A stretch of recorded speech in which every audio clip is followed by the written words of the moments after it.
Lights out, we're underway. Motorsport Republica podcast. Ladies and gents, Hey, episode 108 of the Motorsport Republica podcast. How you going, Jamesy? we back. Yeah, just slowly surviving. Yes.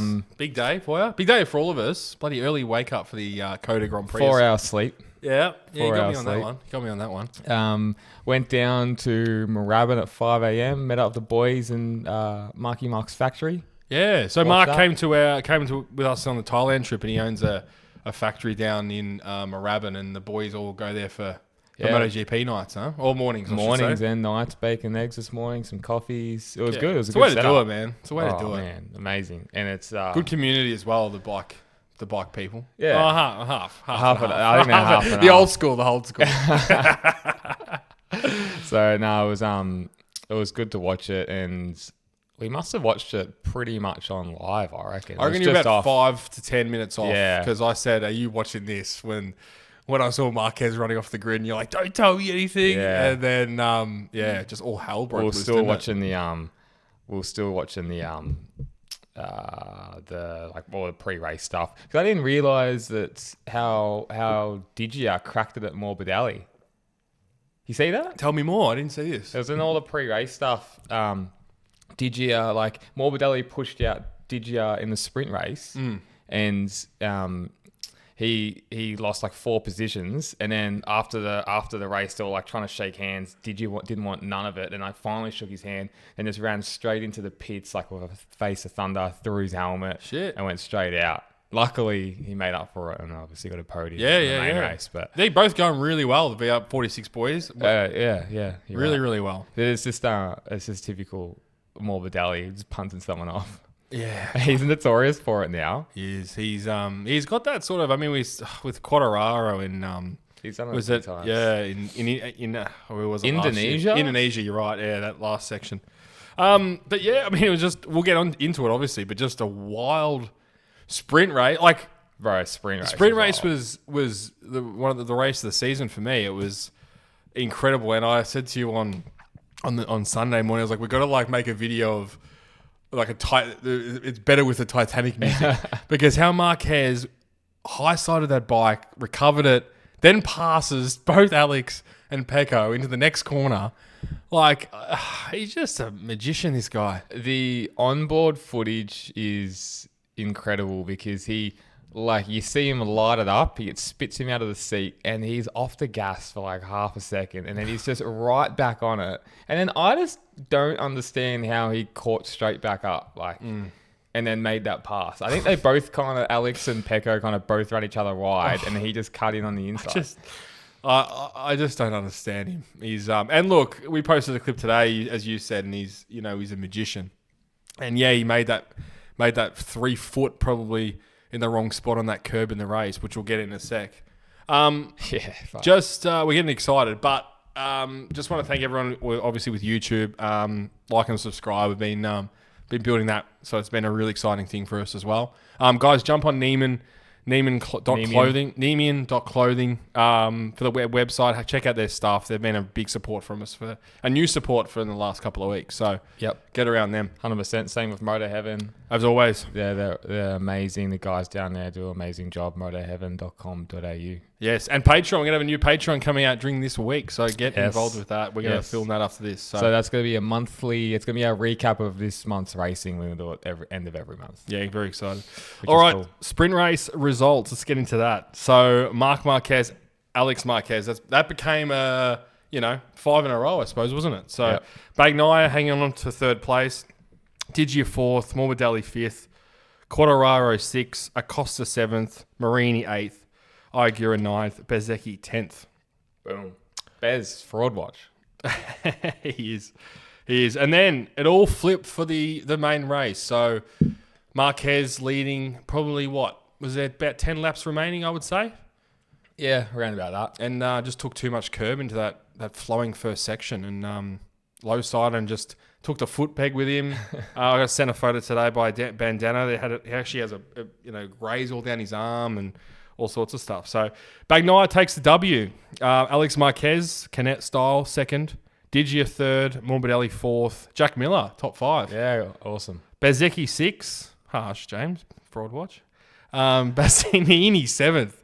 Luca Marini 8th, Iagura 9th, Quartararo 10th. So Bastianini, look, that even a surprise for me. There's a lot of crashes. I was going to say, I was about 16 finishes, yeah. So a lot of crashes, man. a lot of crashes. And a lot of crashes in front of Bezzecchi. Yeah, yep. But yeah, there's some talking points to that race, and then none more than Marquez. How did you feel about the incident? I mean, just a bit of a brain fade. Yeah, and he admitted it. It's a brain fade. Like, he just hit that curb. He was just too much on the inside on a damp track. Like, it's just he made the mistake. He's clearly said that it was his mistake. That's racing. It's rough to see because it's I love seeing domination, but that's his mistake. You got to own it. He owns it, and that's racing. It's just like I was watching it, waiting for it to happen though. No way. See, I never saw that happening. Yeah. I was watching that racing and he just got it all under control. Yeah.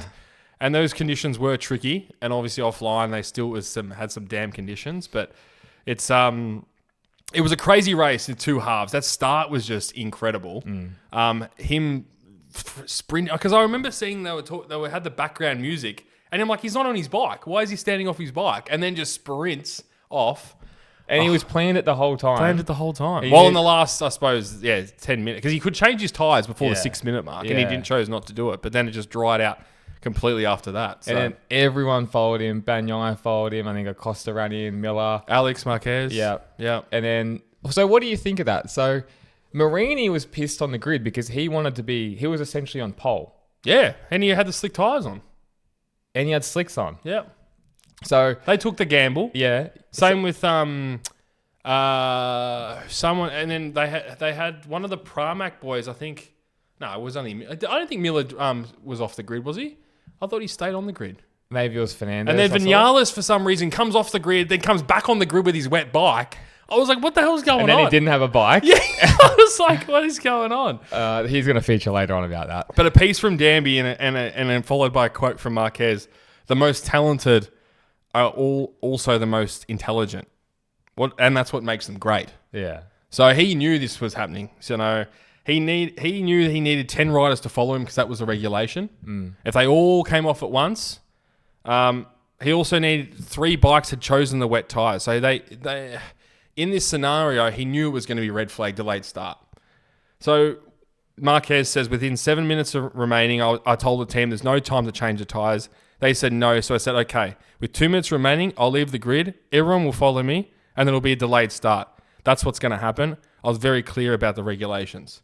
So he knew it. He knew all along this was going to happen. So for me, I think Boy Sawyer was on I think the coverage, and he was saying it's ridiculous. I mean, we took the gamble, and it's a fair enough thing. Yeah, it's definitely fair enough. And I was thinking, you know what? In that regulation, I'm thinking double long lap for every rider that jumped off the grid within the 2 minute mark. But it did cause chaos. Your bike's still there. But if you're allowed to do it, and what do you start a pit lane or the back of the grid? Well, the thing is, this is what was the confusing part. This is so MotoGP. This conversation is so MotoGP. Because it went through my head so many times. I'm like, do you let them out and let them go to the back of the grid? But there will be not enough grid spots. So then they'll all have to start from the pit lane, which just causes chaos. Which was seen before in Sachsenring. Yeah, which was seen before in Sachsenring. It works with Formula 1 because you have to go in single file. Yeah. But in MotoGP, you can just go up the inside and do whatever you want. 2015, 2016 or something, 2014 maybe. Remember, most of the field started from pit lane in similar conditions. And that's what led to Argentina. Yes. When Jack Miller was on the front row, and then everyone else was like 5 rows back. Those ridiculous scenes ever. Yeah. And then it kind of just imploded into whatever that They didn't want a was. repeat of that. Dorno, by the sounds of things. Yeah. So delaying the start, letting everyone change it was a better spectacle for the average viewer. But in saying that, I really wanted to see this. Same. You know, because you could have had I wanted to see a flag to flag. Yeah. That was going to be super exciting. But MotoGP, it doesn't need rain to make it exciting. No. But flag to flag is always it's exciting. We haven't had one for a while either. We haven't had one since 2020. Well, technically 2020. Technically, we actually had one last year in San Marino, but it was only Martin who pitted. So you could say it's a flag to flag, but technically, that was crazy. You're probably not. And then before that would have been Japan, I would say in 23. Yeah, okay. Yeah, when it always was rains. it Salvadori out? Did he stay out on the wet tires and everyone else came in or something? Yeah. It was one of those test riders. Maybe it was Piro, and so it had some excitement. It had something different. I was checking the betting, and I'm like, because I thought Jack Miller, Brad Binder, this would be a good bet. All suspended, so Tommy, really? Yeah, Tommy's tips was going to be alive and well, but spewing. But yeah, it was a dumb mistake. But credit to Pecco Bagnaia. Stayed on the bike. Yeah. Passed Alex Marquez, managed to lead, and he never looked like he was going to crash. And he was there. He was there to take the win. Like he needed that desperately. Yep. It's great for the championship. Alex Marquez is leading the championship now by 1 point. And Bag's only 11 points behind. Yeah, he's only 11 points. It's great for the championship. It's great for us. And it's great for Bagnaia to get that win in Marc Marquez's backyard. So honestly, good on him. It's been interesting watching him acclimatize to the Marc Marquez, winning the first 5. But he always just seems to be in the hunt no matter what. Yeah. And he was there then, and he picked up the pieces. How's the sprint race?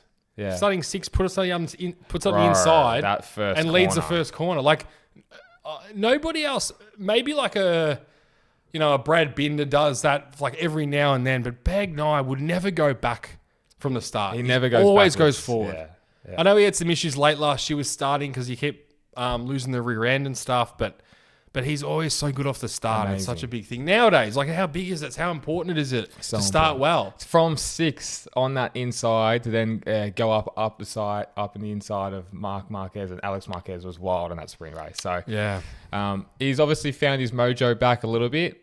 It was obviously due to Marc Marquez's fault. Like, but that's we said this from the start. That's racing, and the biggest enemy for Marc Marquez is himself. Yeah. And that's clearly what it is. If it was a dry race, I think Marquez still would have won. Yeah. But, he's still prone to... He's still human. He still lets them just have a little in, He's just like that. He's like Helmut Marko. He always just leaves the door ajar, That's a good one. We'll talk about that later.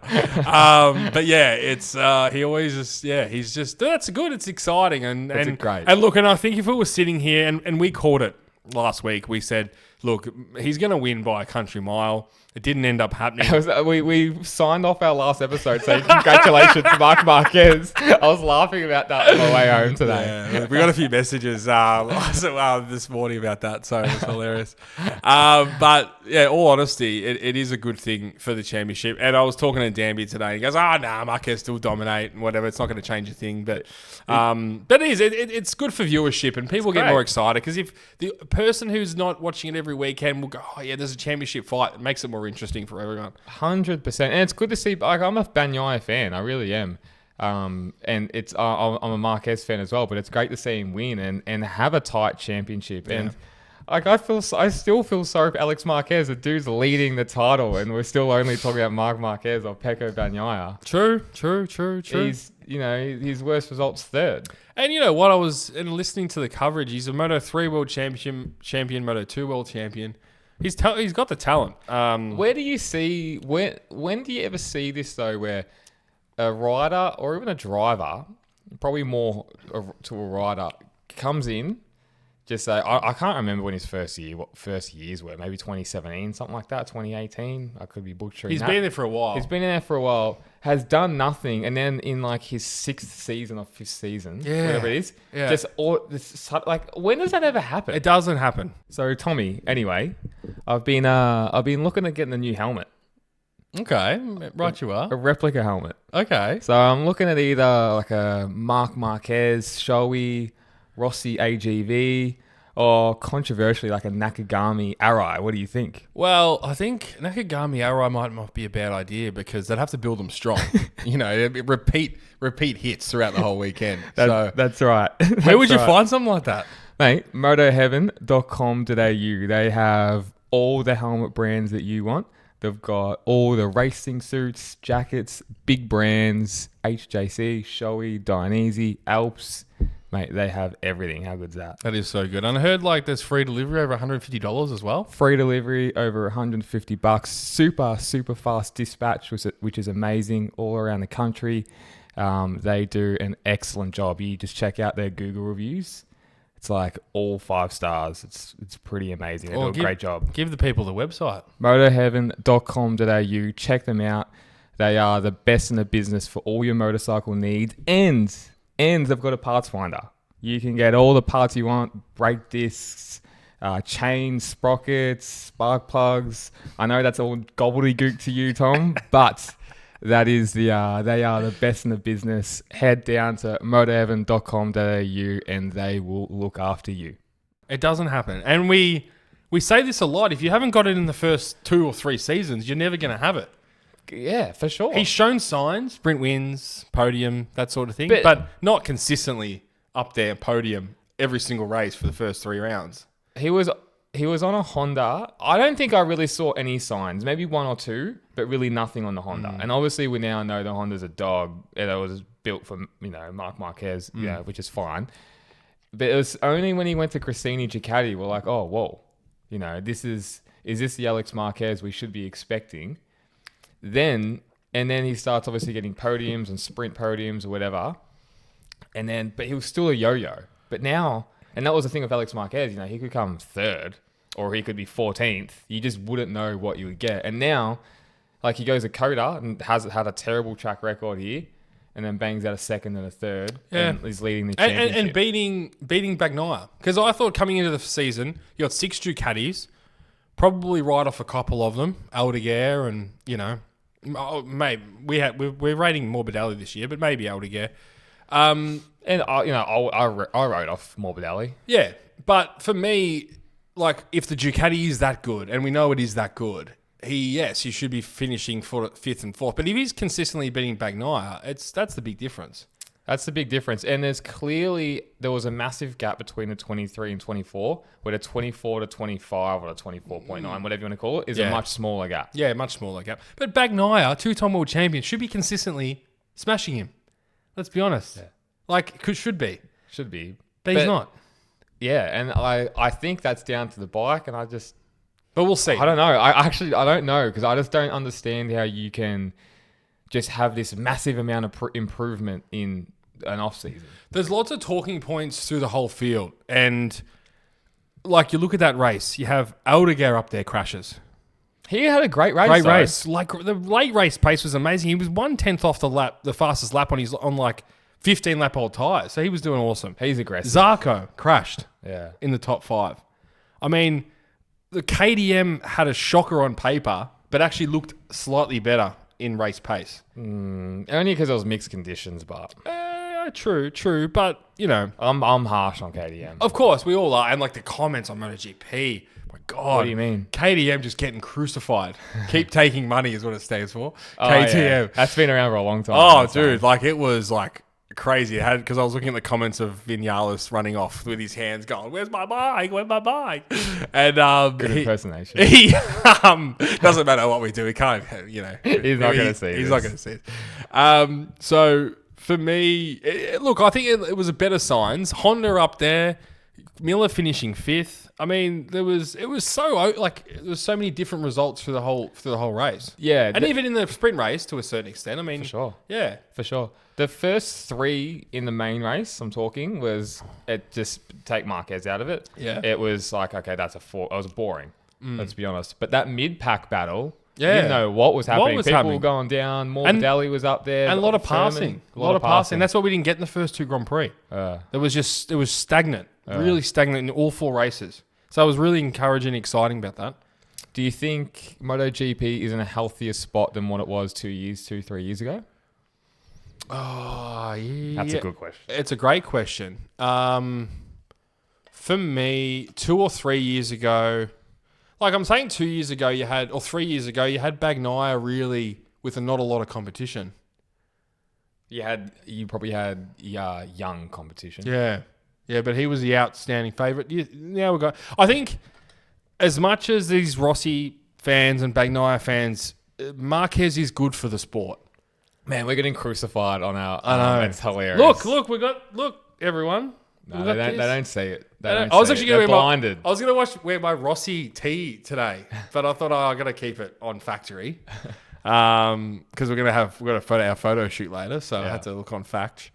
But guys, we are neutral as we respect the domination in any of the sports, and we've talked about this. As you get older, you realize you go, my God, 7-time world champion Lewis Hamilton. I hated Hamilton. Hate him. I still hate him. But you have to appreciate it now. You go, he dominated. This guy is so talented. Marquez, I mean, the championship that he won, what he's come back from is just incredible. So you just have to appreciate it. You got to respect it. Like, you got to respect all those riders for what they do, what they've put themselves through. And that's the same with Mark. Like, he's gone through hell and back. And, you know, they say it's funny, we get copping at they're all Rossi fans, but we can't talk about Valentino because he's not racing. If he was racing, we'll talk about him. And they don't even go watch it anymore because there's no Valentino Rossi. It's hilarious. But as Matt Burt said on the coverage, MotoGP, never say never, expect the unexpected, and that was this weekend. Yep. It's just mixed conditions. I love mixed conditions, and it always just throws up a wacky result. But it was good to see Digier up there again. He's obviously healing. I think it was a collarbone. Yeah, I chucked him in the... I had him in there, and I was happy for the tipping comp that James and I have gone head-to-head with. I was actually happy that Marquez crashed because it put Alex Marquez up one and then Digier up one. So it went from a D and F to a big turnaround. Not a D and F. Well, Marquez would have got us both points. But it was a little bit of a fist for that one. A bit of a got ya. But yeah, I was sitting watching all the coverage over the whole weekend, and a wet lap around COTA must just be exhausting. I mean, it's such a long circuit. I mean, those boys in Moto2 were doing 2-minute 30s, and I think Senna, because he chose the slick tire. We'll get into Moto2 later. I'm sorry, but he was doing like 2-minute 50s. I mean, it's just exhausting. Imagine doing that. You made a really good point. I can't remember if it was last week or the week before with COTA. It's hard. You can't get a perfect lap in. There's always room for improvement. There is. Name another MotoGP circuit where you see riders consistently go off a corner like they do. I think it's turn 12 for them. At the end of the back straight, they always run wide. Name another circuit where they're running wide consistently. You're right. That corner, and I wrote this down, is I personally think would be one of the scariest in the calendar. Because you're going from 300 and... Well, it's 360 to 60. That's what they say. Yeah, you break 300 kilometers. It is... And you see them, they all get out of shape in there. They're all fighting the bikes. Yeah. And one little thing, like one little lock of the brake, one little too much on the front wheel, you're off. Or you have a mechanical, which is even scarier. How's Marquez riding around without a peg? Do you know how hard? You talk about exhausting. He was doing 207s without a peg, which is crazy because the amount, and like I'm not an experienced rider, nor is James, but they say pushing off the peg through corners and everything is like one of the main things you have to do. Even in riding around town, like pushing off the peg, getting your weight, over and over is, it was, I was so disappointed because I would have liked to see him come through the field. Yeah. But I saw a piece come off the bike. I go, that's a foot peg. Yeah. 100%. It was either a foot pen or a chain that was coming off. So it was funny because as soon as he got passed by Chantra, and it was basically running the same lap times as Chantra, we're like, he's just got to pack it. He's got to pack it in now. There's no point. And then he goes straight into the pits. He saw Chantra go past. He's like, oh, I'm done. Well, Salvadori I got a point. 15th he was. Oh, true. And Chantra was 16th. So that tells you something, doesn't it? I got a bee in my bonnet about Bezzecchi. I don't think he's living up to the hype. And people saying, well, he got 6, but he had 5 riders crash in front of him, and he's on a factory Aprilia. You're going to be fighting for podiums. Yeah, I mean, you could compare him to Iaguru, who finished, was it 9th in the end? Rookie, first time at the circuit, and also mixed conditions. You can't, 2 completely different things. Furman was quicker than him? Yeah. Rookie? Yeah. It is unbelievable, and something that I probably didn't realize, and it's more. I think the problem is, I think it's more expected now. Yeah. Like you're watching, you don't expect him to be top 5 or top 6. I was really hoping he was going to, but like he's crashed that many times this year. He's got to be feeling a pinch soon, and he has to be on fraud watch as well because of that. The best thing for him was Martin injuring himself because he's got no one to compare to in that team. If Martin was up there podium and he was finishing 10th and 9th and 10th and stuff, he'll be the biggest talking point, or one of, Fraudulent behavior as well because he was quick in testing. He's fraud watch. Yeah. He's definitely fraud watch. Yeah, no, he was fraud watch from the first Grand Prix because I had him for the win from memory. Yeah, you did. You even told him you had him for the win. I did. Back in Thailand. I did. So I think for him, if you're on a factory Aprilia, you're going to be fighting for podiums. You're going to be top 5 just about every race. Because you're fighting 3 factory Ducatis. That's it. So there's 2 more spots. And the Aprilia is the next best bike on paper. For me, the VR46 team are there or thereabouts and will get stronger through the year, I reckon, because they've probably been one of the most consistent apart from factory Ducati. They've always been 4th, 5th, and now Digio has been injured, but now he's back. I think, I'm really liking their chances. They're doing great. And we picked that from the start. Yeah. We said they had a real strong side. We did. Yeah. Morbidelli going well. Diggia, as long as I don't have in-team fighting, which we want to see anyway. That's going to be a really exciting mid-pack battle this year. And that's and could be fighting for podiums. I think they will be fighting for podiums. Just as Diggia, I think is going to be up there for guitar. Now, I had a funny conversation with a fan today. Oh no. Miller, soft tyre gamble finally works. He was the only rider in the top 10. Put the soft rear on. He made it to the end of the race, top 5. Yes. After 777 chances with the soft rear, he's finally done it. The gamble paid off, James. Top 5. You got top 5. And hang on, it shows you this Yamaha is going to suit him. It really is. He's a top performing Yamaha rider. He is. And everyone comments, oh God, Miller at the factory team next year. Miller at the factory team next year. I don't see it happening. I don't see that. But everyone's calling it. Everyone's calling it. Well, he's adapted to the Yamaha better than anyone would have thought. And unfortunately, Rins just isn't cut out for it. Oh, yeah. I mean, he's cooked. Mentally, physically done, I think. And as harsh as it sounds, but it's MotoGP. It's the premier, motorcycle. And, you get injured racing. Yeah, it is. And he's he from week to week, they say he's getting better and better, but, he's won twice at that circuit and he did nothing all weekend. So if he was going to do anything, it was going to be at COTA. Yeah, and it's not traditionally a Yamaha track. We all know that. Kevin Swans obviously helped. I was watching practice. He helped design a lot of that track. They were saying that in practice, wasn't it? Yeah, that was really interesting. So the inside of this is just like such T-Shav facts right now. You're normally telling me this. Go on. The inside, that little stadium section is supposed to, in a way, be like Hockenheim. Oh yeah. I see that. Yep. Yeah. That's what Kevin Swans loved. He loved that stadium section in Hockenheim. It's a great stadium section in Hockenheim. Great circuit. Underrated circuit. And then the S's are supposed to be like Suzuka, the first sector. Yeah. Great circuit. And it's really developed into a great motorcycle circuit. It really has. I'm a massive fan of COTA.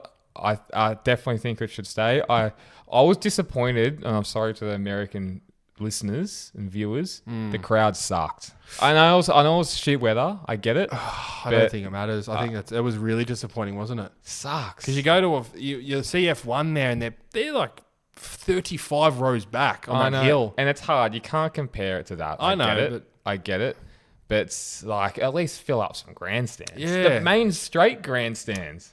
Yeah, it was really disappointing because in that area of America, there's really only that Grand Prix. So if you're coming from anywhere in that vicinity, like you make the trip, you really do make the trip. So it was super disappointing.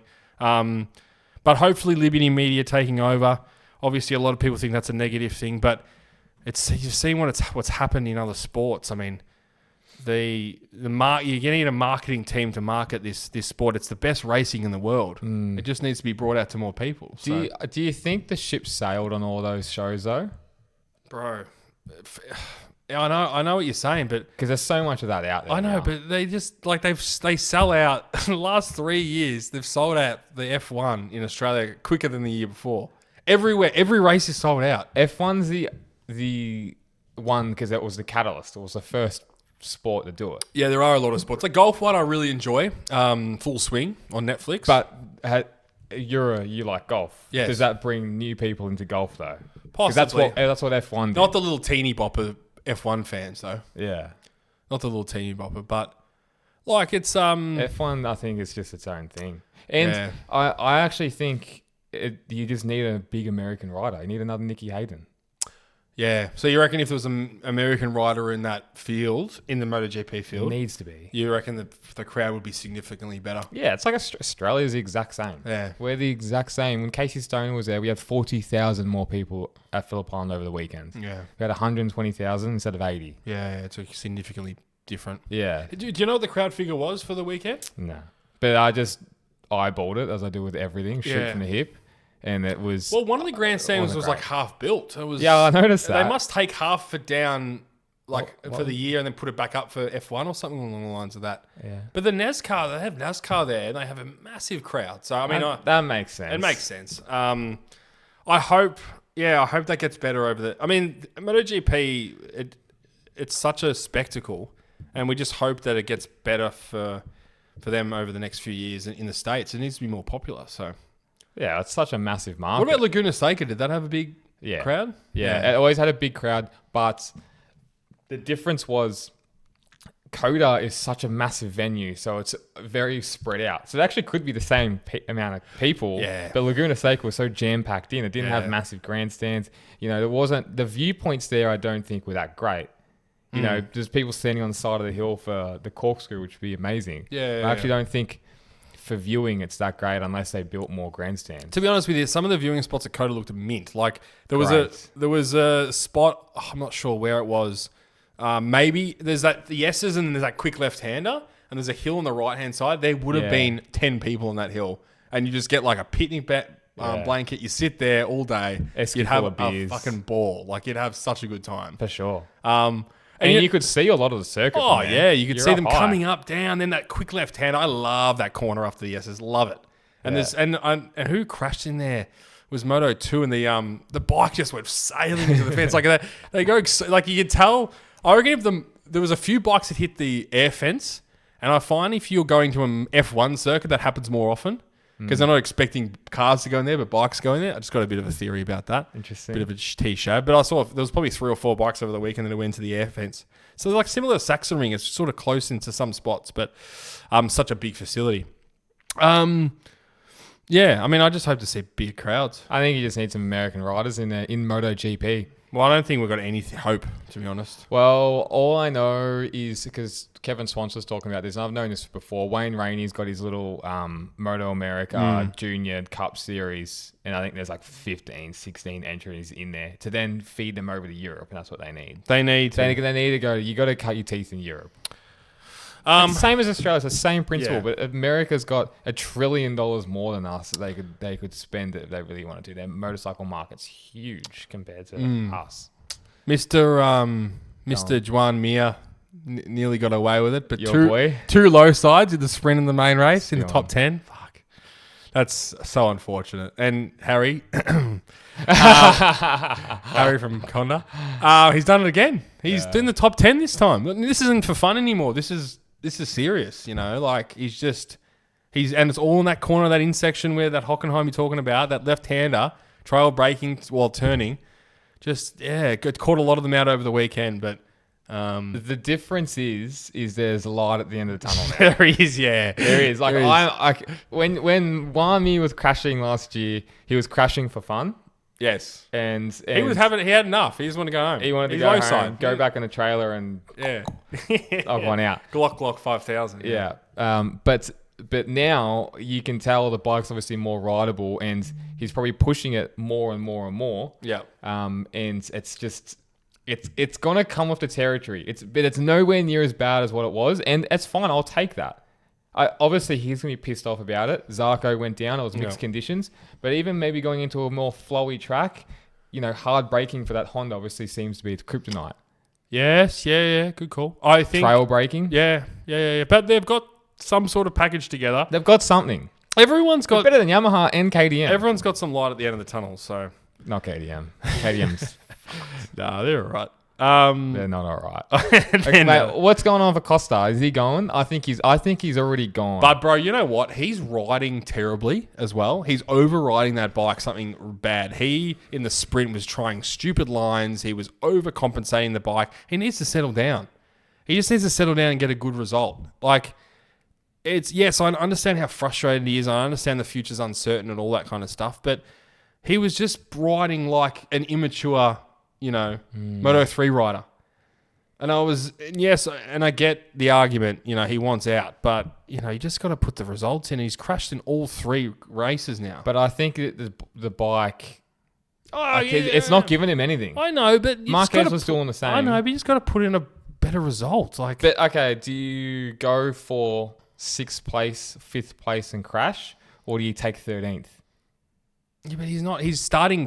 He started. What did he start? 4th, and then just ran wide and then pushed someone out, and then was down to a 10th. And I'm like, qualifying's a lot different to race. Of course, pace. I understand all that, but he went backwards in the race. That's what I'm saying. He just didn't hold position. I don't think he can though. That's what I'm saying. Like, are you better off crashing to try and stay in 6th or 5th, or take 13th and get 2 points? No, I think that's an unfair comparison. I think it's more probably 6th to 10th would be. I'd rather take 10th and crash and try to go for 6th. If it's different, it's a podium.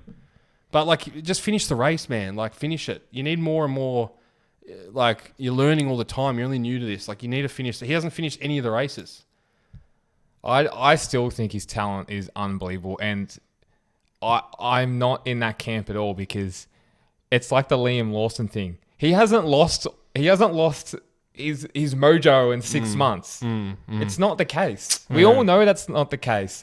Look at Jack Miller, how much he's doing on a Yamaha. Yeah, there's the barometer. Don't know. Fraud watch, I reckon. Oh, harsh. I like the difference of opinions though. I don't know. He didn't do much in the last. I know he's so new, but he didn't show that much in the second half of last year. He's a rookie. He's done nothing in the first 3 rounds. But there were also 3 billy in the hole. It doesn't matter. It's not his bank account. 3 billy. I think Elon Musk just buy him out. Seriously. Yeah.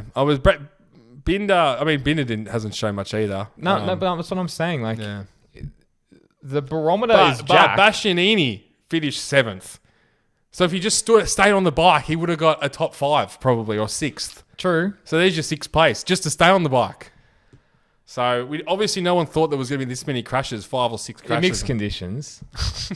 That's your go-to tonight. Yeah, mixed conditions. True. It's mixed conditions. It's true. No, I don't know. It's just, if I'm Ducati, I'm looking at him like he's crashing all 3 races. Are you serious? You wouldn't take Pedro or Costa? No, I'll take him. I'm taking him, 100%. I'm taking him. But am I dropping a... Go on, tell me. Who are you going to drop? Am I dropping a... This is a good question. Yeah. Am I destroying a Digia's career or getting rid of Digia to have him on at the moment? Don't know. I'd probably take Morbidelli. Well, yeah, Morbidelli is probably the obvious choice.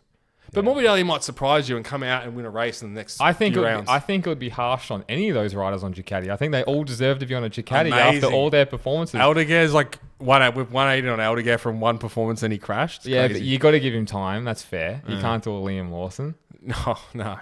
But no, you won't do a helmet marker. We call that trademarked. But this is such a crazy hypothetical we're talking about. But I think it's a foregone conclusion that he's going to a Ducati, or he's going to a different manufacturer. Honda is going to open the checkbook for him. God, imagine him on a Honda. He'd be bloody... I wouldn't be surprised. Him and me would be low side in every bloody second corner.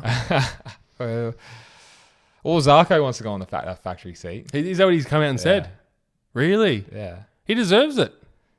Yeah. But both Mir and Marini are actually performing quite well. So. They're doing actually quite well. Marini got like a 9th or a 10th. Yeah, out of fucking 15. Jesus.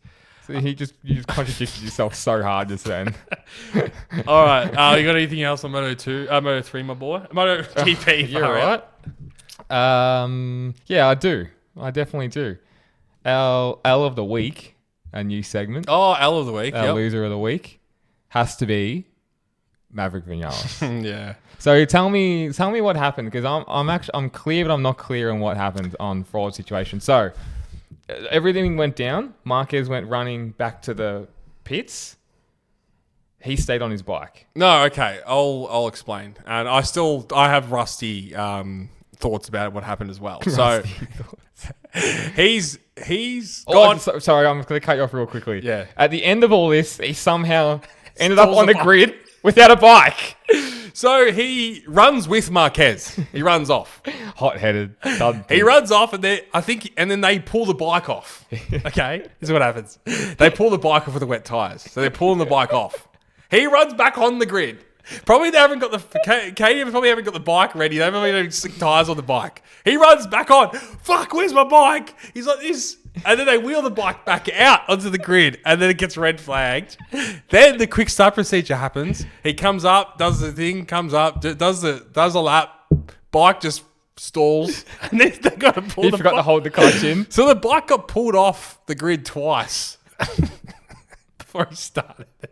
It would only happen to that man. It would only happen to that man. I mean, you just can't write about it, could you? Do you reckon he's like in the pit garage or when he stalled his bike just thinking, fuck Motorsport Republica, they're already lined you up on fraud watch again. But you know what? This is the craziest part of this whole scenario. All the comments on that video today where they put the video up of what happened. KTM, crap bike. KTM stalled it on the grid. KTM, terrible. I'm like, come on. Like, got to be right or error at some point. Like, where do you put the blame? I mean, geez, just the unorganization. It's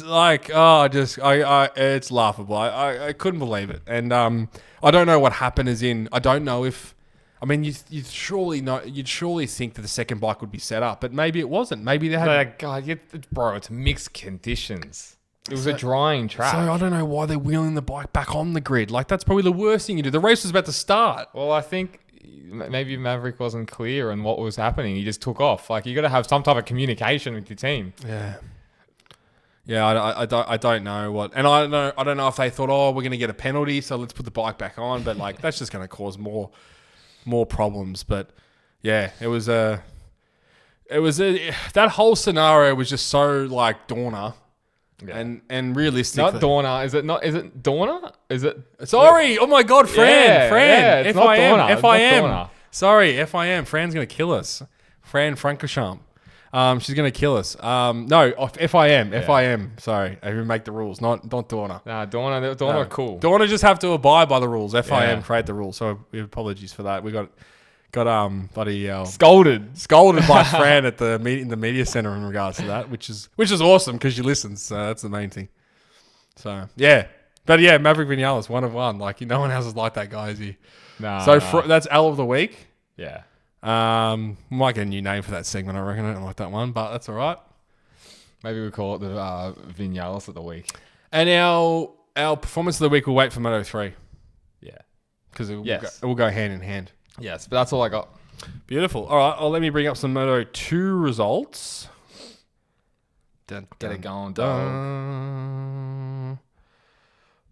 So, mate, I think is Jakey Dixon a championship contender? I mean, am I saying that correctly? Yeah, 100%. Jake Dixon, after the biggest win ever in Argentina by time. He won by the biggest margin ever in Argentina last week in Moto2 history. Yeah. He won again this week. So Jake Dixon, Jimmy, let's talk protection because what you wear actually matters in a crash. Neemium armored leggings have a 3-star impact protection, 4-star comfort, and the thinnest CE level 2 armor available. More protection, less bulk. Tommy, one of the many reasons I love this product is because of the comfort. You can wear these Neemium leggings underneath like your jeans, your normal chino pants. Mate, when I'm riding, I don't want to be dressed up like a stiff motorcycle rider wearing leather everywhere. I want to be wearing my normal jeans, getting a coffee, whatever, looking cool. I love how these leggings just go under everything seamlessly and you just fit in with the normal crowd. I mean, there's no overheating, there's no stiffness, and look, we really believe in this product. Yep. It's MotoCap tested. It's proven to have a 5.42 second slide time. These things are very, very hard to get in this industry. Serious riders wear Neemium. Upgrade your ride at Neemium.clothing. I love it. And use code Neemium Republica for 10% off. Now back to the podcast. Toby Arnolino was happy to get off those. Your boy. Happy to get off the slicks. He wanted wets. He's got the tyres ruining. Even new tyres are ruining his head. Alonso Lopez third. Smart ride by him. Yeah. Really smart rider. He looked like he was going to just put it down the road the first half of the race the whole time, and then just took third. I think that was very Ana Costa-like of him. Aaron Canet fourth. Izan Guevara fifth. Ivan Ortola sixth. Barry Boltas seventh. Daniel Holgado eighth.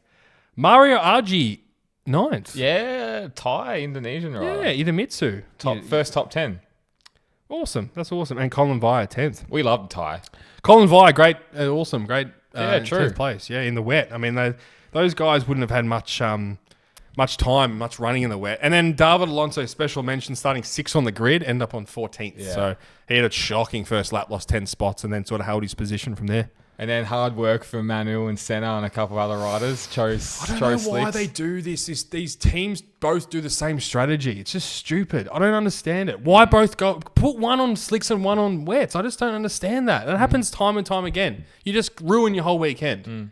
Like if Senna finished 4th or vice versa, like it's such a better result than having both on the same. Yeah, it's pretty rough. I just don't get it. I just don't get that. They had a crack and it just obviously didn't pay off. It was wet, man. That back straight was like... Well, yeah, you're right. But it was hard. It felt like 50-50 at some points. The back straight, well, you're right. It was so wet. Soaked. But Yeah. then like the front straight was almost dry. Yeah. The Hockenheim stadium section, now we're calling it, was dry. Yeah, Go on. No, I was just saying back to Jake Dixon. I mean, utter domination again, and has to be a title contender. Yeah, clearly. And again, that's another rider that's been in the game for a long time and has shown sparks of results. And the last 2 years, he's had some wins, and Bro, this is the ultimate non-European cock teaser. Oh, he's called it. I'm calling it. Yeah, true. This is like when a rider just comes out, has some good wins. I understand it in Moto2, more Moto2, I reckon. Yeah. And they get to Jerez, and then the Spanish and the Italians come floating through. Yeah, it's a good point. So Well, it's well how Furman's on a MotoGP bike. Aldiguez's on a MotoGP bike. yeah. So, and to a certain extent, some other riders. So I yes, he's definitely a title contender at the moment. But I would be waiting to Mugello. If he wins a race or two, yeah, he's on. He's on a good team to do it. Celestino Vietti, I don't think I've ever seen that. Double crash. So he crashed turn 12, picked up the bike, then crashed turn 13. Never seen it. I've never seen anything like it. His mind was just jumbled. Oh my God. It just horrendous. I mean, I was thinking to myself, I don't know what happened. His Tires would be cooked. But he was podium contender. He was looking pretty good, and then it just fell off a cliff, and then double crash. Never seen anything like that. It wasn't an amazing race. No, that category doesn't need rain to spice things up at all. I don't think it needs it. I think it needs Moto2, to be dry. Moto3 doesn't need rain at all. Moto3, no way. It if anything, it did. It hurt the racing of both categories of rain. If I see rain for Moto3, it sucks. Yeah. And Moto2. Yeah, because It spreads the field out too much. Yeah, I mean, Moto3 was fully in the dry, wasn't it? And then it just started raining in between Moto3 and Moto2, and then sort of stopped, and then started again half an hour before the main race. So, tricky conditions. It was just tricky conditions for both. So, what's that in? So, COTA is in spring at the moment. Well, what are we? End of winter. We're autumn. Yeah. So that must be in spring. So, yeah, they're going into their summer. Yeah. Yeah, it's unfortunate, the weather. But it seemed warm there because people were in t-shirts. Yeah. Is it a hot? Like, is Austin hot? Like, does it get probably like Melbourne? I suppose with the weather. I think it gets really hot. It doesn't. It doesn't snow or anything. They had I know Austin or places in Texas has had freak snowstorms. Yeah. Okay. But I don't think it's traditionally does. Yeah. No. Yeah, but not the greatest race. But yeah, championship's hotting up, and again, you're right, James. You're so right. The creme really rises to the top when you get to Europe and because those little Spanish and Italian kids, they do hunt thousands of laps around those joints, and they just know them off the back. And they are different style of circuits. Yeah. Like, they got the same sort of corners and traditional motorcycle circuits. I mean, I know Kevin Swans was, involved in designing that circuit, but it would have been designed more for cars in the long run. For sure. And It's always gonna be. yeah, and the Thai Buriam's probably similar. Like, there's 3 long straights. Like, this is not a very MotoGP like either. So, yeah, where are we next? Qatar. Qatar. You know, there's a hot Asian lady in White Lotus. Yeah, I don't watch that show. I haven't watched it either. But anyway, I got forcefully shown. How are you going to bring this back to MotoGP? I'd love to know. Go on. I'm about to. Forcefully shown how good looking she was today. So I was at work and we Wikipedia'd her. From Buriam. Yeah, there you go. and I was like, Putting it on the map. Kazari's right. They're all from there. Oh, yeah, true. He didn't show up to the party. He didn't show up to the party. Matty, who went to Thailand with, the game was huge. Like, the game was massive and then just didn't do anything, did he? I got nervous. Yeah. All right, Moto3. Moto3. All right, so Moto3, our boy. All right. Roeda dominated in the end. Yep. Really did. Got the W. Well done. And he looks really strong this year. Yep. That Aki-Io lineup looks really good as always. Joel Kelso, first ever dry podium. Congratulations, Boom. mate. We're really Seconds. proud. And level up MTA, Batali third, so they had a double podium. Good on them. Angel Piqueras fourth. Maximo Koalas. Koalas. Quilles? I think. Was it pronounced Quilles? I can't remember. So he led the first 12 couple hours of laps and looked really, really good. And he is our performance of the week. Yeah, look, let's share it with him and Joel Kelso. Joel Kelso deserves it as well, I think. Just 100%. thinking about it. Yeah. Carpe 6, Foggia 7th, old boy. Jesus. Adrian Kirkes, 8th. Tayo Frisato 9th. Nice. And Cormac Buchanan, our boy, New Hey, Zealander. the Kiwi, shout out. Top 10 first time, well done, mate. So 15th, 14th, and then 10th. So he's improving every race. So Good on him. That's shout awesome. out to Cormac. What a name for a MotoGP like that. right? Cormac Buchanan. Oh, that's a name. That is a name. That's a racing name. Yeah, I love that. But what do you know about Maximo? So, Quilles, whatever his name is, he trains with the Marquez brothers. The Marquez. So it's pronounced Quiles. Max Quiles. So he trains with the Marquez brothers, and the Marquez brothers are like his rider manager. Yeah, I've heard about this. The other thing you got to understand, they had no dry running time on Friday. So he's come on, had one practice session, qualified the top 5. Second, and then raced and then led the first 2 laps. That's like bloody can on Tuesday. I was waiting for you to say Valencia. that. Just don't do the rest. Yeah, what a wasted opportunity that's been. Jesus. I had him for the championship the following year, did nothing. And then went to the Turkey Supersport. Jesus. They can't leave the country, these guys. Crazy. Unless you're top rack. Unless you're top rack, yeah. Keenan Sofoglu, shout out. True. But yeah, sensation, and that's going to be really exciting. Is he in for the whole year? He just didn't do the first 2 races Because he's too young. He was too young. He had to turn 17 and then get a special pass into it. So yeah, that's going to be exciting for the year. And I love this when they have this new talent and they just like dominate from the start because like they're going to be something. Well, if they're training up to 2 Marquez boys, Yeah, bro, yeah, scary thought. So what? I'm assuming Spanish, but just such a weird Spanish name, isn't it? Yeah, I don't know. Quiles. Yeah, Quiles. So yeah, looking forward to him. That's a racing name as well, actually. Maximus Quiles. Yeah, it is cool. I like that. It's a good name. One more to go for you, Jolie Kelso.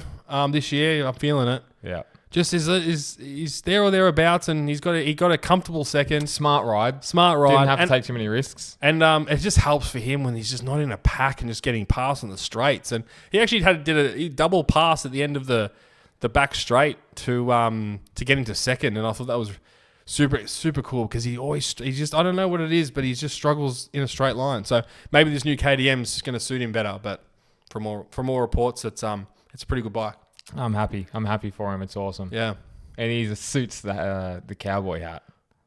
You see him in the He cowboy does. hat? Yeah, you see Wog Marinello in there? Yeah. Fuck, he got it he tried to get it. He used the umbrella. Umbrella, but good on him. He got some good footage and fancy being there with your best mate when he got his first dry podium. That's cool. So cool. And That's awesome. shout out to the Foo Sports boys. And he was there with Foo Sports, wasn't he? Yeah. Marinello, because I remember us talking to Bruce about that. He just kept asking me and asking me. He goes, all right, you can come to COTA. That's cool. So it was that was pretty cool. They're cool guys out in Foo Sport.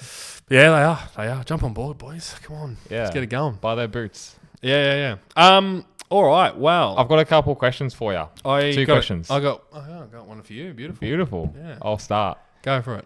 Do you think that Jorge Martin deserved this a pre-Qatar test? Did you hear about this? Yeah, I heard he got denied it. Did he? If you had to make the decision, what would your answer be? So Aprilia have come out and said they want for him to have a pre-Qatar test. Yeah. So he rides around on the track by himself a week before the race. Yeah, I don't know what track. It could be anywhere. race. Yeah. Anywhere. So are they limited to testing time on the current bike? They would be, yeah, definitely, because they don't have concessions. And they can't test can he ride on last year's bike? I don't know. But I feel like if you're going to be putting him on a bike, it needs to be on the current spec bike. I feel like they're not allowed to ride MotoGP bikes at all because No, they're they're always not. training on thousands. They're not. Yeah. Yeah.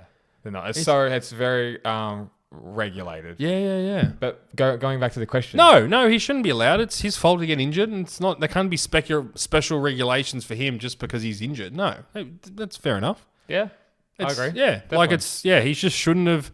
He made 2 fundamental errors in testing, and it's cost him the chance of another world championship. Yeah. Simple as that. So I feel so sorry for him. He's so humble when he speaks. He really is. And it's just the errors that it's annoying. It's annoying for the title. I don't feel sorry for him. He's a world champion. He's always going to have that. He is. He's in the prime of his career, I know, but he made mistakes and he's got to wear it and fight on from here. And if he comes out and he wins a race this year, I think that's going to be a massive plus, but I don't see him doing much more than that. Don't you want to Don't you dare. Don't you dare. Don't you want to would love to know how he would be going if he was fully fit, tested that bike. Well, I'm going to never had those injuries. we're going to jump on to F1 shortly, but I'm excited, and this is the comparison. We're going to see Liam Lawson in a Red Bull the first 2 rounds, and we're going to see Yuki Tsunoda from then. When do we ever get to see 2 guys compete in the exact same car who had the chance to race in the... Like, you never get to see that unless you're playing PlayStation and you do a team swap.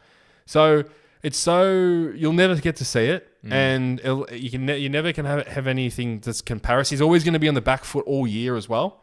It's a thing. He's missed out on testing. He's missed out on the first 3 Grand Prix. It's always going to be, and that's always going to be the excuse. So, yes, I'd love to see it, but we have to wait another year for it now. Yeah. One more question for you. Go on.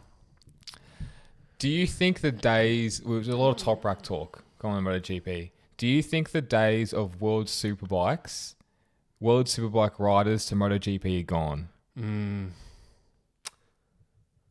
Yeah, is the difference just too much? Is it just a different pathway now because Moto3, Moto2 so strong? It's definitely a different pathway. Like the pathway was Superbikes to MotoGP. Yeah. That's where a lot of... It's not anymore. It's not anymore. Definitely not anymore. Different circuits, I get that. Top Rack's obviously an amazing talent.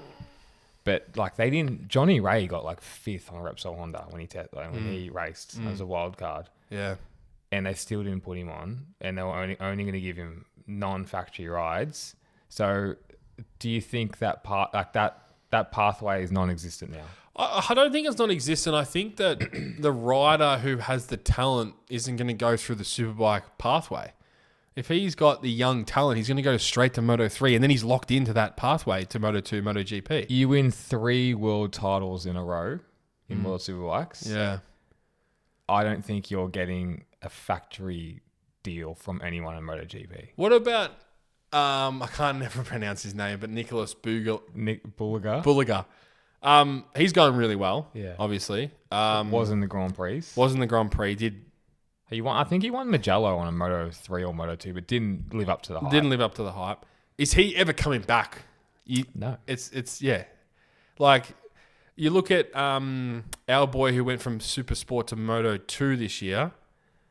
Huertas. Huertas, yeah. Not doing much, but has to learn the bike. he would have just jumped at that opportunity because he would want to be in that MotoGP paddock. I think that's a different avenue, and I think you can make something out of that. Like Manu Gonzalez, he came from Supersport 300 to Moto2, and now look at him. Yep. But once you're a rider in super bikes and you're a world championship contender, you're stuck. Which is so crazy to say because that's when you should be. Yeah. Like we're talking about, Supersport 600, Supersport 300 guys going over. But the days of world superbike riders going over to MotoGP, like your Baylisses, your Colin Edwards, Toseland went over. There's plenty of others. Wayne Rainey and Schwantz wasn't necessarily world superbikes, but superbike championships. Yep. I think they're gone. And I think you could be a 3-time world champion in world superbikes, like Johnny Ray, who's now 5-time, I think he ended up being, but you won't get a ride. Yeah, well, Johnny Ray's a classic example. That guy was unbeatable in superbikes, and he had that wild card opportunity. And I remember always saying to you, James, why isn't he in MotoGP? He's dominating, and just never happened. The risk, and if anyone was going to happen, it would have been him. Yeah, it would. And the same with Top Rack. If anyone's going to happen nowadays, it has to be Top Rack because first of all, brings eyes and ears to the sport, hard. And talented, and also charismatic. Yeah. Will bring the Turkish support, sponsors. This is the guy. More than Johnny Ray. Yeah. He's sellable, this guy. He's sellable. He'll have fans automatically as soon as he goes to that paddock. People want him there. Yeah. And we'll see what Honda do. I mean, it's an interesting... We talked about this last week. I mean, do they use their concessions for a rider who is a superbike rider? And I don't know why he'd ride a Honda anyway. It's just a weird thing. So the risk to reward is obviously too big for these GP teams. Yeah. Yes. But that's a good point. Do you... I hate saying it, but I think he would be quicker than Chantra on a Honda. Yeah, I think so. but his Chantra's there for the... Oh, we know, I know. Talk about a mannequin or a what do they call a you're behind them doing you're doing the movements for them, whatever it's called, like a ventriloquist. Yeah, that's what Chantra is for the Idemitsu. You know what I'm saying? It's a puppet. He's a puppet for Idemitsu. Just before we jump into hot takes, I just wanted to quickly talk about F1. Oh, we've got to talk about this. We had a lengthy discussion last week. I can't believe this has happened. So Lawson, I'm sure everyone knows this at home, but for our MotoGP listeners, Lawson, 2 races into his Red Bull factory career, gets swapped out for Yuki Tsunoda in the sister team. Honda's paid reportedly between 10 and 20 million euros for this to happen.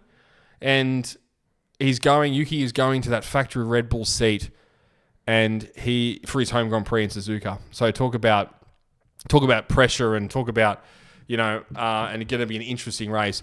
For a human being point of view, horrible thing to happen to Lawson. Terrible situation. But for a viewer, it's going to be super exciting to see what he can do on a racing ball, what Yuki can do on a Red Bull.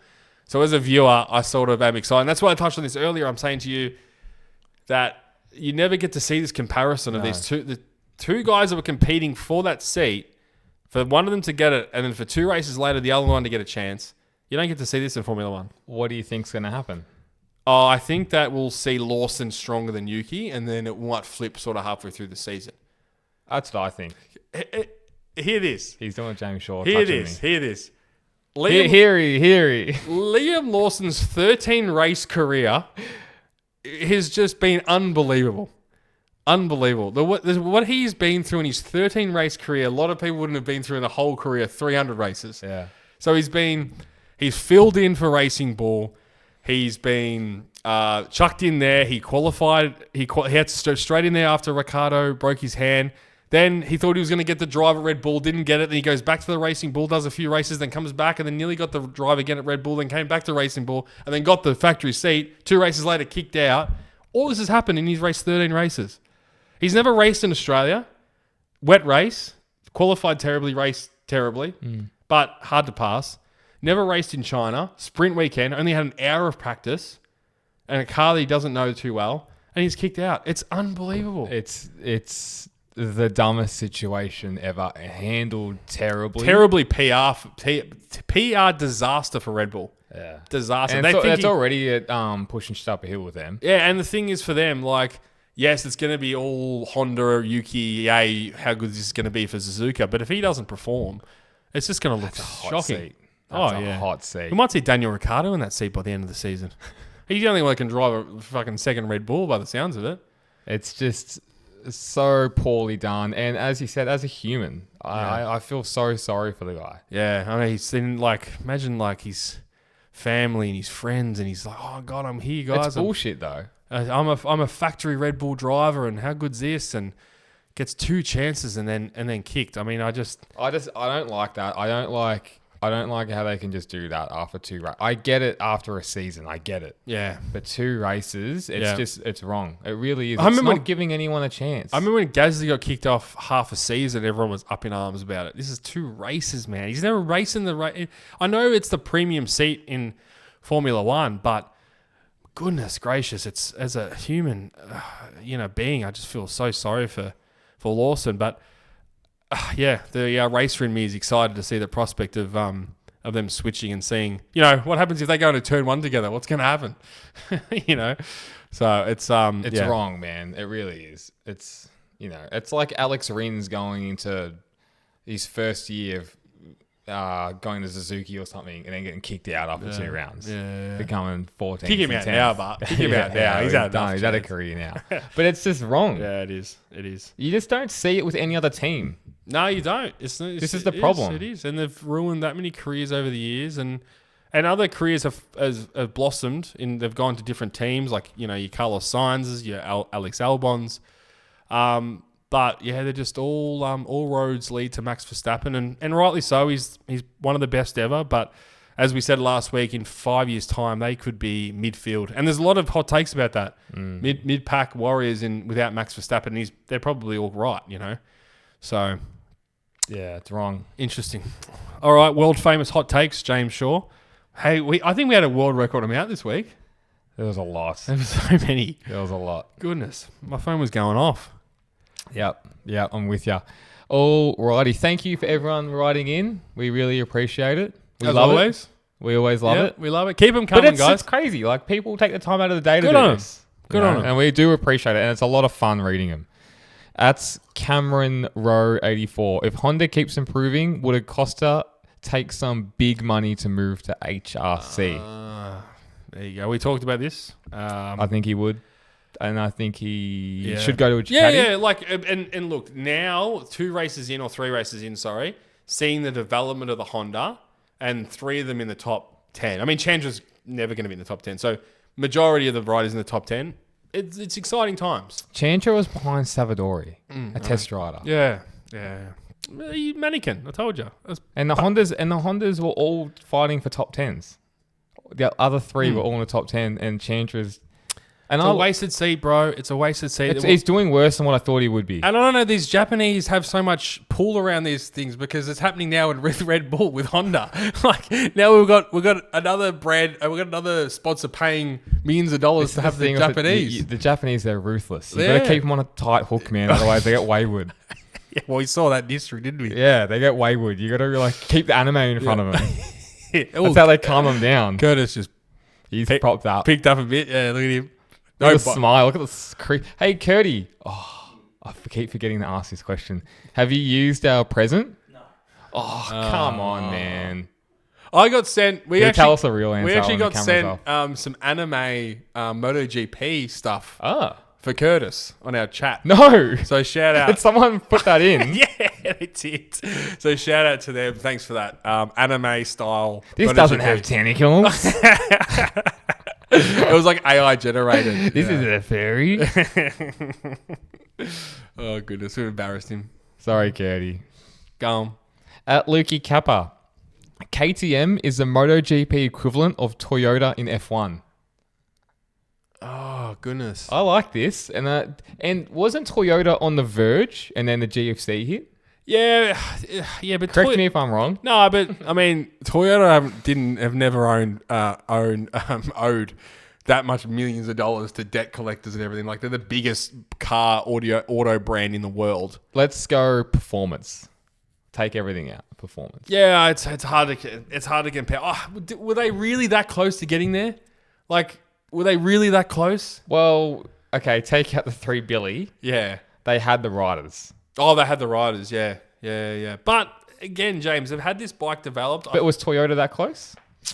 That's what I'm just going. Never won a race. Never won a race. So like this is what he's saying is KTM is the equivalent of Toyota and F1. It's not a bad call. I'll give it to him. Not a bad call. Yeah. It's probably more looking at they nearly had it. You're right. GFC kicked out, and they were awesome to the Toyota cars. Like I love the look of the white. One of the best liveries of all time. Tim O'Glock, not Team O'Glock. I like that one. He was a good fella. Rest in peace. No, still going, still kicking. Le Mans 24 hours. So I'll tell you a famous story about Timo Glock. He was racing in America, and wasn't getting any rides or any goes in this car. So he changed before or after F1. No, before. Okay. So he changed his name from Timo Glock to Tim O'Glock and got signed straight away. Really? Because they're like, oh, another European. We don't German? want Is he German? Sounds German. Yeah, I think so. Something along the lines of that. That's crazy. Yeah, and then got it straight away. Forged his way into F1 from there. Wow, that's a great story. Every time I think of F1 Toyota, I think of Ralph Schumacher. Yeah. Lewis Hamilton famously passed Timo Glock into the last corner of the last lap of the last race of the season to win the championship in 2008. And I always thought that he got paid off and Conspiracy, yeah. Wouldn't surprise Timo me. Glock come up a lot, actually. Come up a lot. Actually, he had big crash last corner Hockenheim after the infield section. Hockenheim, Austin, or Hockenheim, Hockenheim? Hockenheim. Just to clarify for the viewers. Not synthetic Hockenheim, full Hockenheim. What's the synthetic off again? What was that? That was synthetic CU.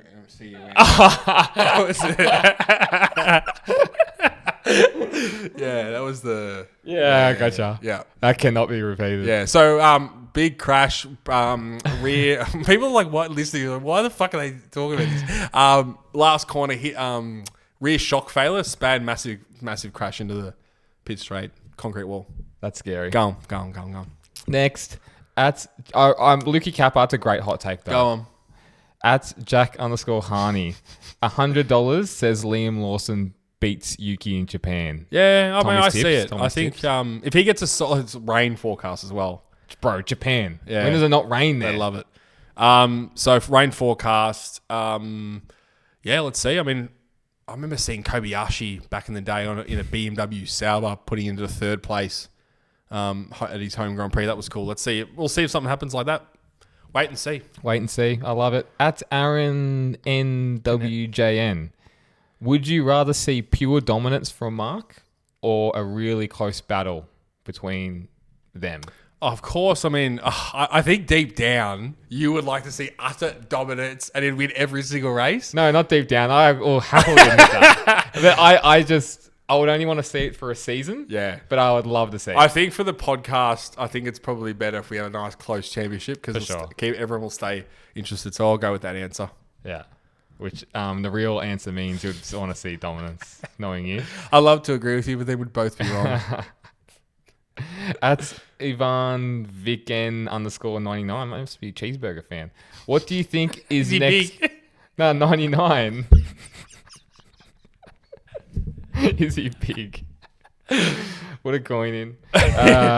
What do you think is next for Ania and Maverick, as it seems they are both trying to leave after the season? Let me add on to this question. If you're a team owner, would you pick up Maverick Vinales? No, I think what will happen, they'll stay at that team. Because they got nowhere else to go. And Tech 3 will just be with another manufacturer.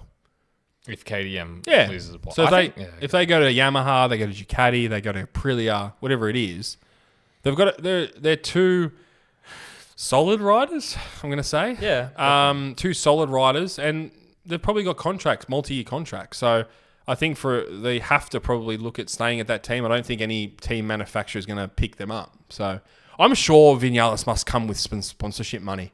He's just signed for every manufacturer. convincingly. Even after he's revved the engine out, even after the results he's had, but he's always found a seat. It's same as Morbidelli's the same. I mean, I know it's the Italian mafia, but like they always seem to find seats.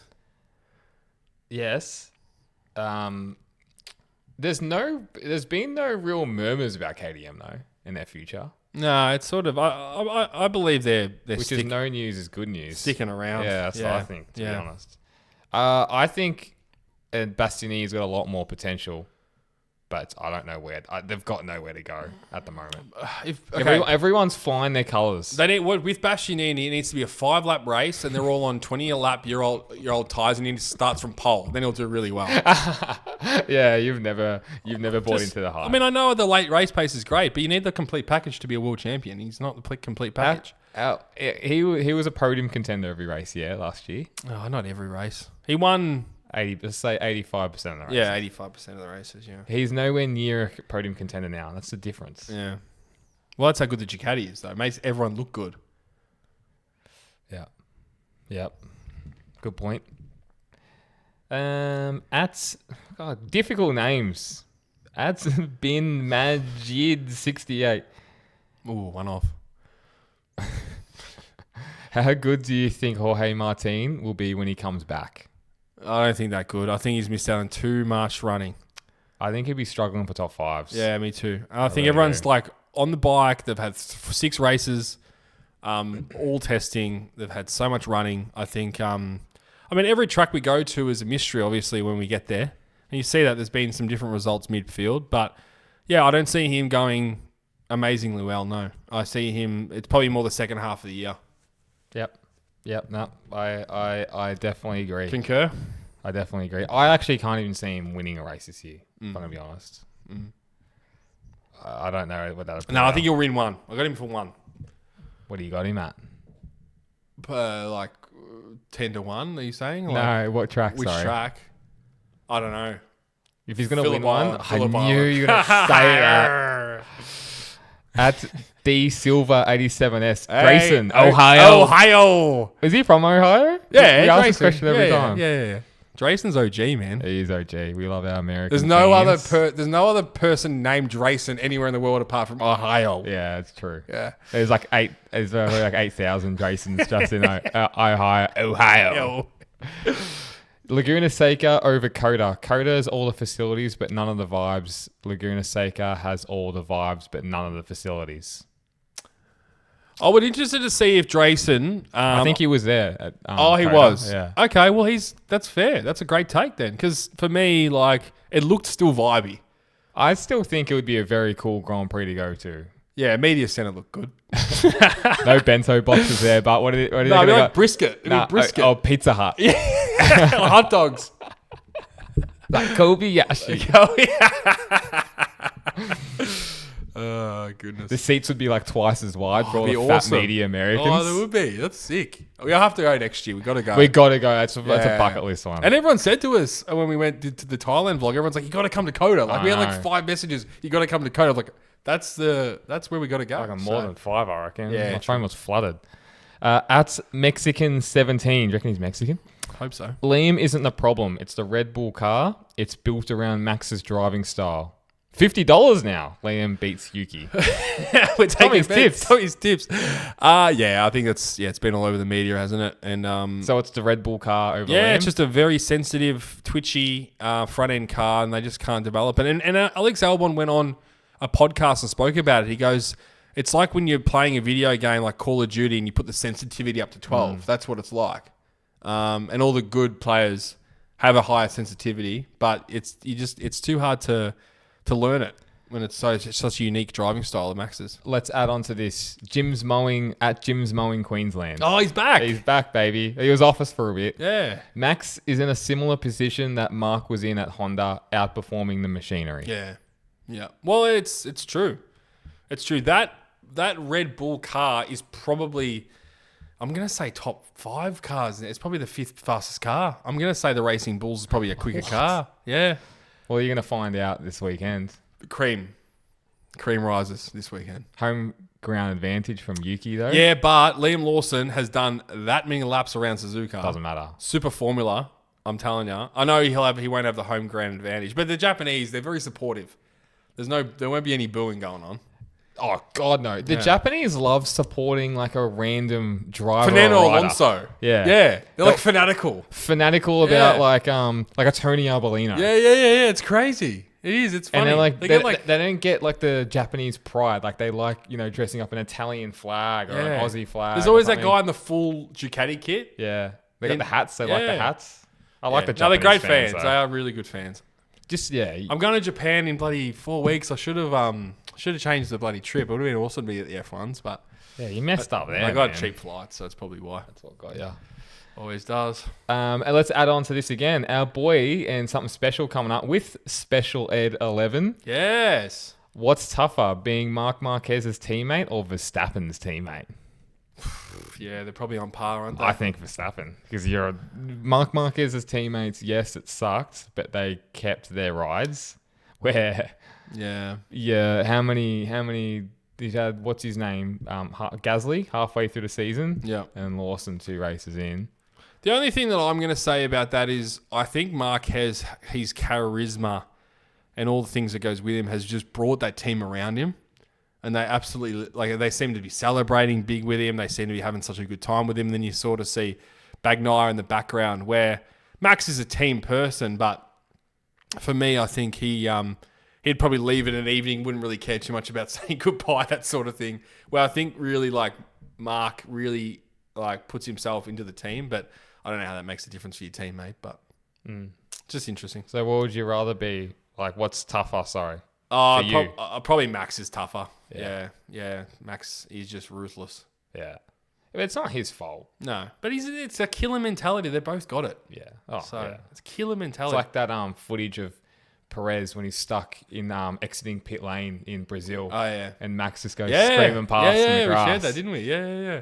That's great. It's true, and that's the different mentality. It's like Perez moving over to let Max win, and then he didn't repay the favour. He's like, why should I let him win? Vettel did that as well, didn't he? He did.